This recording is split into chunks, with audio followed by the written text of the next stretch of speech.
بسم اللہ الرحمن الرحیم۔ کل کا ہمارا سبق مکمل ہوا تھا 99 تک کہ 99 تک گنتی کیسے کرنی ہے۔ بہت آسان تھا، کوئی مشکل نہیں تھا۔ 1 منٹ میں اس کو دہرا بھی دیتا ہوں۔ 1 اور 2 یہ تو بالکل مطابق ہے، یعنی مذکر کے لیے مذکر اور مؤنث کے لیے مؤنث۔ اس کے بعد پھر 3 سے لے کر 10 تک وہ خلاف مذکر کے لیے مؤنث اور مؤنث۔ پھر اس کے بعد 11 اور 12 آ جاتا ہے۔ 11 اور 12 کا قاعدہ یہ تھا کہ 11 اور 12 اس میں عدد کے دونوں جز تمیز کے موافق ہوں گے۔ اچھا، جس کو گنا جا رہا ہے نا اس کو تمیز کہتے ہیں، جس کو گنا جا رہا ہے اس کو کیا بولتے ہیں؟ تمیز۔ تو 11 اور 12 اس کے دونوں جز 11 12، اگر آپ گن رہے ہیں مذکر کو تو ایسے بولیں گے 11 12، اور اگر آپ مؤنث کو وہ گن رہے ہیں تو پھر آپ بولیں گے 11 12۔ یہاں تک یہ بات مکمل ہو گئی۔ پھر 13 سے 19 تک کا قاعدہ یہ ہے کہ 13 سے لے کر 19 تک تمیز مذکر ہونے کی صورت میں عدد کے پہلے جز کو مؤنث اور دوسرے جز کو مذکر لانا ہے، اور اگر تمیز جس کو آپ گن رہے ہیں اگر وہ مؤنث ہے تو عدد کا پہلا جز مذکر اور دوسرا جز مؤنث لایا جائے گا۔ مثلا آپ مردوں کو گن رہے ہیں تو آپ کہیں گے 13 رجلا، 14 رجلا، 15 رجلا، 16 رجلا، 17 رجلا، 18 رجلا، 19 رجلا۔ اور اگر آپ جس کو گن رہے ہیں وہ مؤنث ہے تو پھر اس صورت میں پہلا جز مذکر ہو جائے گا، دوسرا مؤنث ہو جائے گا۔ مثلا آپ یوں کہیں گے 13 امراۃ، 14 امراۃ، 15 امراۃ، 16 امراۃ، اسی طرح 19 تک آپ آگے چلتے چلے جائیں گے۔ پھر 20 سے لے کر 90 تک کا جو مسئلہ تھا اس کو بھی دیکھ لیں۔ دہائیاں تو ساری مذکر استعمال ہوتی ہیں، دہائیاں ساری کیا استعمال ہوتی ہیں؟ مذکر۔ 20، 30، 40، 50، 60، 70، 80 اور 90، یہ تو ساری مذکر ہی استعمال ہوتی ہیں۔ البتہ دہائیوں کے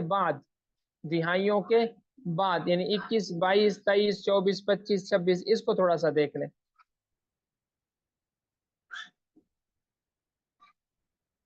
جیسے 21 کے لیے بولا جاتا ہے 21 رجلا، اگر آپ مردوں کو گن رہے ہیں تو پہلا جز مذکر لائیں گے 21 رجلا، 22 رجلا۔ یہ 21 اور 22 کے بارے میں، اسی طرح 31 32 کے بارے میں بھی۔ مثلا 31 رجلا، 32 رجلا، اس میں پہلا جز جو ہے واحد وہ مذکر استعمال ہوگا جب آپ مذکر کو گن رہے ہوں، اور اگر آپ مؤنث کو گن رہے ہو تو پہلا جز مؤنث ہو جائے گا 21 امراۃ، 22 امراۃ۔ اس کے بعد پھر دیکھ لیں تھوڑا سا، اگر آپ مذکر کو گن رہے ہیں 23 کے بعد، 23، 24، 25، 26 اس کے بعد اگر آپ مذکر کو گن رہے ہیں تو پہلا جز خلاف القیاس آئے گا، یعنی مذکر کے لیے مؤنث۔ مثلا یوں بولیں گے 23 رجلا، 24 رجلا، 34، 53، یعنی پہلا جز مذکر ہو جائے گا، اور اگر آپ مؤنث کو گن رہے ہیں تو پہلا جز مذکر ہو جائے گا۔ مثلا 23 امراۃ، 24 امراۃ، 25 امراۃ، مثال کے طور پر۔ اب یہاں تک ہو گیا۔ اس کے بعد آ جاتا ہے 100، 200، 1000، 2000۔ اس میں مذکر اور مؤنث دونوں برابر ہیں، اس میں مذکر اور مؤنث دونوں کیا ہیں؟ برابر۔